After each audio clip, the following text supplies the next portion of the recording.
দর্শক, কালকেই আলোচনা করেছিলাম যে জামাতের এক এমপি সংসদে দাঁড়িয়ে বলেছেন তার সরকারি বাসায় জানালা দরজার পর্দা দরকার, মাইক্রোওয়েভ ওভেন দরকার, ওয়াশিং মেশিন দরকার, এগুলো দিতে হবে, এগুলো দাবি করা হয়েছিল। কিন্তু জামাতের নেতা, জামাতের আমির সহ প্রায় সবার বক্তব্য নির্বাচনের আগে আমরা শুনেছিলাম যে তারা নির্বাচিত হলে কোনো ধরনের কোনো সরকারি সুযোগ সুবিধা নেবেন না। কিন্তু নির্বাচনের পরেই সরকারি সুযোগ সুবিধা নেয়ার জন্য দৌড়পাড়ও আমরা তাদের দেখেছি। সরকারি বাড়িতে তড়িঘড়ি করে ওঠা, সরকারি সুযোগ সুবিধা নেওয়া, এই ব্যাপারগুলো দেখেছি। তাদের কথা এবং কাজে তাই মিল পাওয়া যাচ্ছে না, এই কারণেই জনগণ সমালোচনা করছে। সংসদে সেটা নিয়ে তুমুল হইচই হয়েছে আজকে। ওই যে সরকারের কাছ থেকে সুবিধা চাওয়া জামাত নেতাকে এবার ব্যারিস্টার আন্দালিব রহমান পার্থ বলেছেন যে তার নিজের টাকা দিয়ে এগুলো তিনি কিনে দেবেন। তাতেই হই হই রই রই শুরু হয়েছে সংসদে।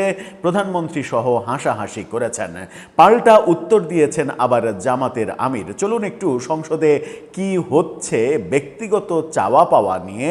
যখন তারা কথাই কথাই বলছে জনগণের জন্য এটা, জনগণের জন্য ওটা করবে, তখন ব্যক্তিগত লেনদেন নিয়ে সংসদের মূল্যবান সময় নষ্ট করছেন কেন এই বিজ্ঞ জনদরদিরা, সেটা নিয়ে একটু আলোচনা করে বোঝার চেষ্টা করি এই ভিডিওতে।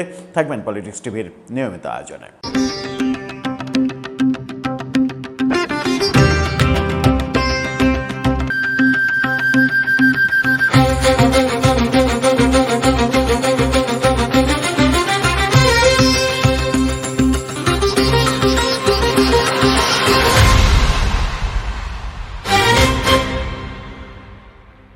দর্শক, বলছিলাম জামাত এমপির সরকারি সুযোগ সুবিধার কথা। তার সরকারি ফ্ল্যাটে জানালার দরজা লাগানো হচ্ছে না, জানালার পর্দা লাগানো হচ্ছে না, দরজার পর্দা লাগানো হচ্ছে না।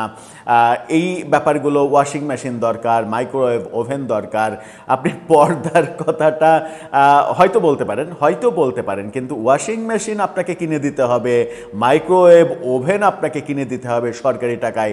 মগের মুল্লুক পেয়েছেন? এটা কি মগের মূল্য?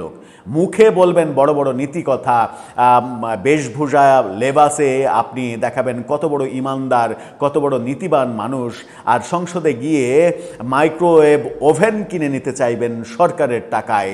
এর চাইতে বড় ফাজলামি কি আর হতে পারে রাজনীতিতে? এবং সেই ফাজলামিটার জবাব দিয়েছেন আজকে আন্দালিব রহমান পার্থ। গণমাধ্যমের এই শিরোনামটা আগে দেখে নিন। ইন্ডিপেন্ডেন্ট টেলিভিশন বলছে জামাতের সেই এমপিকে মাইক্রোওয়েভ দিতে চান পার্থ।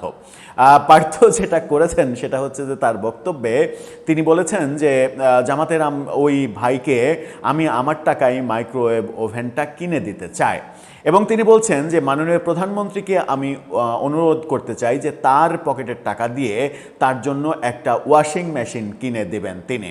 এবং মাননীয় স্বরাষ্ট্রমন্ত্রীকে আমি অনুরোধ করতে চাই তার জানালা দরজার পর্দার দায়িত্বটা যেন স্বরাষ্ট্রমন্ত্রী নেন।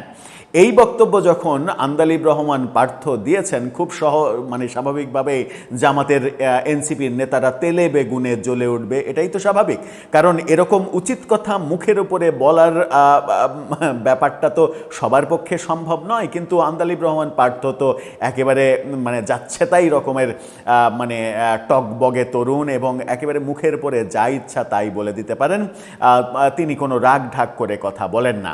অনেক কথা তার খারাপ লাগে, আমারও অনেক কথা তার খারাপ লাগে, অনেক কথা ভালো লাগে, এটা তো স্বাভাবিক। সবার সব কথা ভালো লাগবে না, কিন্তু এইটাও ভালো লাগার ব্যাপার না। ব্যাপারটা হচ্ছে উচিত কথাটা বলার। যে আপনি সংসদে দাঁড়িয়ে ব্যক্তিগত পারপাস সার্ভ করার যে চেষ্টা করছেন, জনগণের সেবা করার অজুহাতে, জনগণের সেবার নামে যা করছেন, এবং সারা দেশে যে ব্যাপারগুলো আমরা দেখছি সেই ব্যাপারগুলো তো খুব একটা ভালো লক্ষণ নয়। যেমন একজন, আমরা চাঁপাইনবাবগঞ্জের জানি যে 3 জন এমপি চাঁপাইনবাবগঞ্জের জামাতের এমপি। চাঁপাইনবাবগঞ্জের আমার এক বড় ভাই তথ্য দিলেন, তিনি কোনো রাজনীতি করেন না, কিন্তু তিনি তথ্য দিলেন যেটা, সেটা হচ্ছে যে মানে শুধুমাত্র চাঁপাইনবাবগঞ্জ না, তার দেখা চাঁপাইনবাবগঞ্জ না, তার তথ্য হচ্ছে বাংলাদেশের বেশিরভাগ জায়গায় জামাতের যারা এমপি হয়েছেন তারা এই প্রধানমন্ত্রী ঈদ উপলক্ষে প্রধানমন্ত্রীর যে 10 লাখ টাকা অনুদান পেয়েছেন জনগণের মাঝে দেওয়ার, তার 100 ভাগই লিস্ট করে করে জামাতের নেতাকর্মীদের মাঝে বিতরণ করেছেন। এবং এরকম তথ্য নিয়ে তো আমরা আলোচনাও করেছি যে নিজের এপিএস, এক এমপির কথা তো আলোচনা করেছি, নিজের এপিএস প্রধানমন্ত্রীর ত্রাণ তহবিলের টাকার লিস্টে নিজের এপিএস এর নাম, নিজের ভাগনার নাম, নিজের মানে আত্মীয়র নাম, নিজের দলের নেতার নাম, এই কাজগুলো তো দেখেছি। কিন্তু এগুলো কি নৈতিক কাজ? আপনি জনগণের সেবা করবেন বলে মুখে ফেনা তুলেছেন, আর সংসদে গিয়ে আপনি বলবেন যে সরকার আপনার ঘরের জানালার আর দরজার পর্দা কিনে দেবে। এটা কি হয়? আপনি যখন কোনো বাসা ভাড়া নেন, ঢাকা শহরে আপনার যখন বাসা নাই, আপনি যখন বাসা ভাড়া নেন, কিংবা আপনার বাসা আছে, অন্য কেউ যখন বাসা ভাড়া নিতে আসে, তখন কি তার জানালার পর্দা, দরজার পর্দা আপনি কিনে দেন? বাড়িওয়ালা কিনে দেয়? বাড়িওয়ালা কি তাকে ওয়াশিং মেশিন কিনে দেয়, মাইক্রোওয়েভ ওভেন কিনে দেয়, ফ্রিজ কিনে দেয়? বাড়িওয়ালা কি কিনে দেয়? নাকি সেই বাড়িতে সেগুলো থাকে, জানালায় দরজায় পর্দা লাগানো থাকে, মানুষ শুধু এসে বাস করবে? হ্যাঁ, এগুলোও কখনো কখনো থাকে। ওয়েল ডেকোরেটেড বাসা হলে তার জন্য অতিরিক্ত পে করতে হয় আপনাকে। সরকার আপনাকে বিনা পয়সায় মানে দিচ্ছে, বাড়ি দিচ্ছে থাকার জন্য।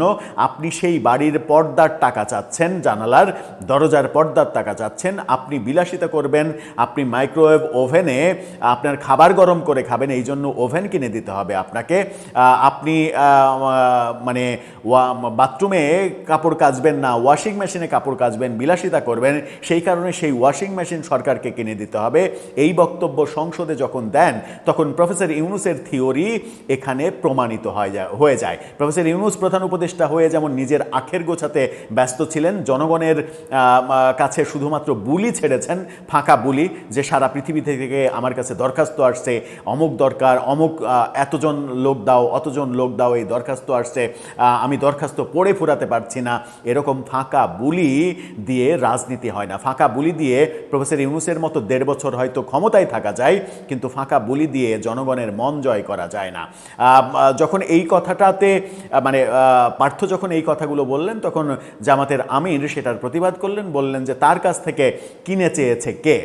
ওয়াশিং মেশিন তার কাছ থেকে কিনে চেয়েছে কে? এই কথা বলছেন। খুবই স্বাভাবিক, আপনি চাননি, কিন্তু আপনি দেশের কাছ থেকে, সরকারের কাছ থেকে চাচ্ছেন কেন? এটা তো জনগণের ট্যাক্সের টাকা।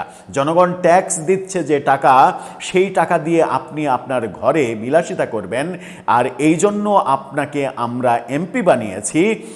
এটা যদি ভেবে থাকেন, তাহলে আপনারা যে ক্ষমতায় আসার স্বপ্ন দেখছেন, মানে ব্যাপারটা এরকম না যে জামাতের এমপিরাই শুধু এটা করেছে। বাংলাদেশের রাজনীতির ট্র্যাডিশনই এটা। হয়তো কেউ লুকিয়ে করেছে, এরা হয়তো প্রকাশ্যে বলছে, এটুকুই পার্থক্য, এর চেয়ে বেশি পার্থক্য নয়। কিন্তু এটাকে আপনি কিভাবে দেখছেন?